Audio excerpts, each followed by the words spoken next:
Bismillahirrahmanirrahim. Assalamu alaikum. Today our topic is force on a current carrying conductor.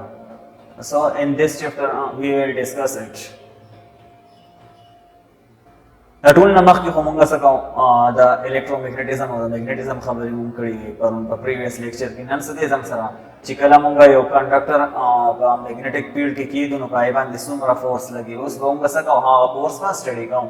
نو دا څه دې زم سره یو کنډکټر دی د دې لینث څه دې زم سره ال دی، اوس مونږ دا په مغنیټیک فیلډ کې ایښی دی، نو دې باندې څه کیږي فورس لګي.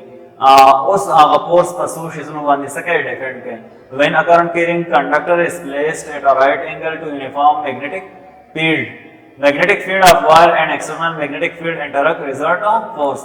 کله چې چل کیږي زم سره دا کنډکټر دی د لینس دی ال دی په دې کرنٹ څه کوي فلو کوي، نو چل کیږي زم سره چې کله یو کنډکټر دی په کرنٹ فلو کوي نو هغه مغنیټیک فیلډ پیدا کوي. یو څه دی زم سره دا ایکسټرنل مغنیټیک فیلډ دی، ځوانه یو بل څه دی رائټ انګل باندې دی، او کله چې دا ځوانه فیلډ دی یو بل سره څه کوي انټراکشن کوي، نو څه کیږي فورس لګي. او موږ مخکې ویلو چې د فورس لپاره څه ضرورت دی، د دوه فیلډ د انټراکشن ضرورت دی. اوس دا کم فورس چې لګي هغه په مختلف سیزونو باندې ډیپینډ کوي. بس باندې دا ډیپینډ کوي او دا ډیپینډ کوي په لینث اف کنډکټر باندې. که زم سره لینث اف کنډکټر څو سیوا نو زم سره بس چل کیږي دا میګنیټیک فورس بس سیوا لګي. لکه زم سره داس دی کنډکټر دی د لینث دی زم سره ال دی د په میګنیټیک فیلډ کې څه شوی دی خو دی شوی دی.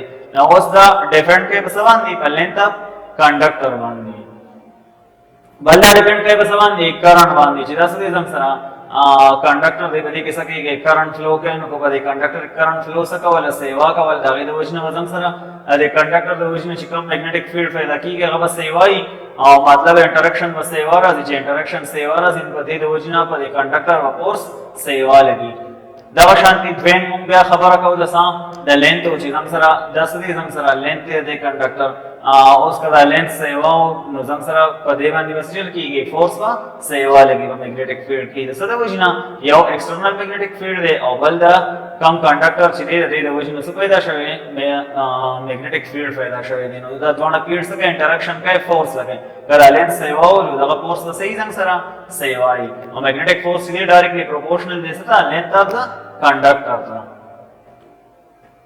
دریم نمبر میګنیټیک فورس چې کوم لګي هغه سره ډایرکټلی پروپورشنل دی ایکسټرنل میګنیټیک فیلډ ته.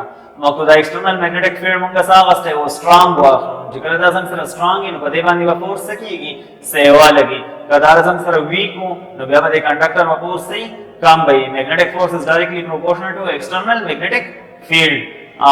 چې څومره دا ویک کیږي دومره وسه کیږي زم سره فورس وکم لګي. څومره دا ایکسټرنل میګنیټیک فیلډ سترونګ کوو نو دومره په دې کنډکټر باندې فورس سیوا لګي. بل دا ډیپینډ کوي په باندې اورینټیشن اف د کنډکټر چې دا د میګنیټیک فیلډ ته په څومره انګل سره پروت دی. د دوه ومنس کې انګل 0 دا کې انګل 90 دا انګل 45 دا هر څومره انګل راغلی دا او هر کله چې دا میګنیټیک فیلډ او دا شانتي کم کنډکټر چې اغسته دی دوه یو بل ته صحیح پیرل نو هغه وخت په دې باندې فورس نه لګي. چې کله دا پرپنډیکولر نو فورس هم سره میکسیمم وي. بیا موږ څه وکړو دا مختلف اکویشن چې دا موږ څه وکړو کمباین کوو. موږ ویلو چې فورس ډایرکټلی پروپورشنل دی ستا میګنیټیک فیلډ ته ډایرکټلی پروپورشنل او کرنٹ ته ډایرکټلی پروپورشنل او ستا لینث اف کنډکټر ته او دا شان په انګل باندې هم ډیپینډ کوو. او هر کله چې موږ څه کوو پروپورشنالټي ختمونو سره لګاو کانسټنټ ولګاو. دلته کانسټنټ څه دی زم سره کې دی دا کې کانسټنټ اف پروپورشنالټي دی او دا د ویلیو سره 1 دا چې کله دا کې 1 برابر نو ا په څه برابر شي بي ای ال ساين تیټا. ها اوس موږ ویلو چې ا برابر دی د بي ای ال ساين تیټا نو زم سره ساين تیټا کله لګي کله چې موږ کراس پراډکټ ختمو دا شان د ساين تیټا اوس ختمو نو دا لینث او زم سره میګنیټیک فیلډ چې دا څونه څه دي زم سره ویکټر کوانټیټي دی. د ویکټر کوانټیټي ومنس کې څه دی کراس پراډکټ دی. هر کله چې دا کراس پراډکټ موږ ختمو نو څه لګاو موږ دا ساين تیټا ولګاو. ځکه وخت ما تاسو ته وایي چې زم سره به دا فورس کله میکسیمم وي چې کله انګل 90 او ساين 90 موږ میکسیمم ویلیو راکایم. ځکه موږ څه کوو کراس پراډکټ لګاو.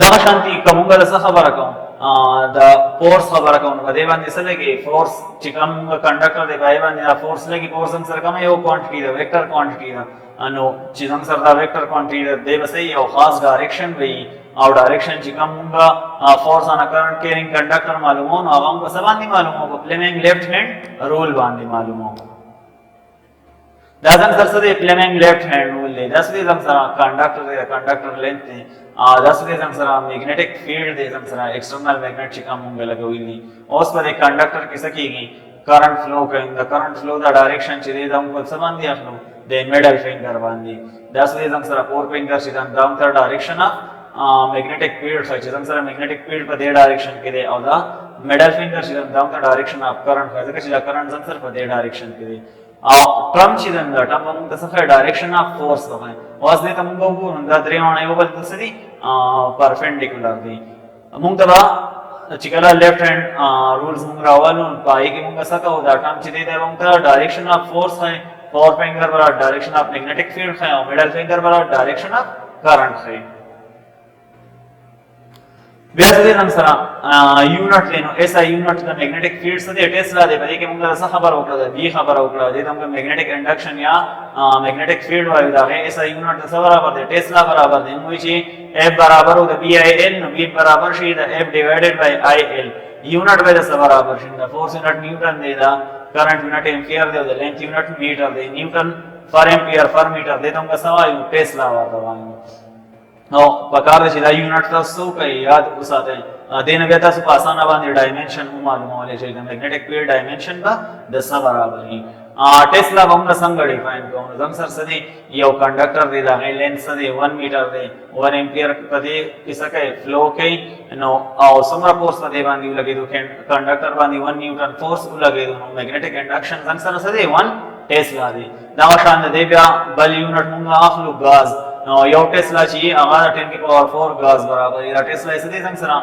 لارج یونټ دی او دا غاز چې دی دا څنګه سمال یونټ دی نو غاز برابر دی 10 کی پاور -4 ټیسلا سو کې دا په خپل لفظونو کې ولګي بل کم د میگنیټک فیلډ ډایمنشن وتا سو کې معلوم کړئ دا تاسو اساینمنت شو ثانک یو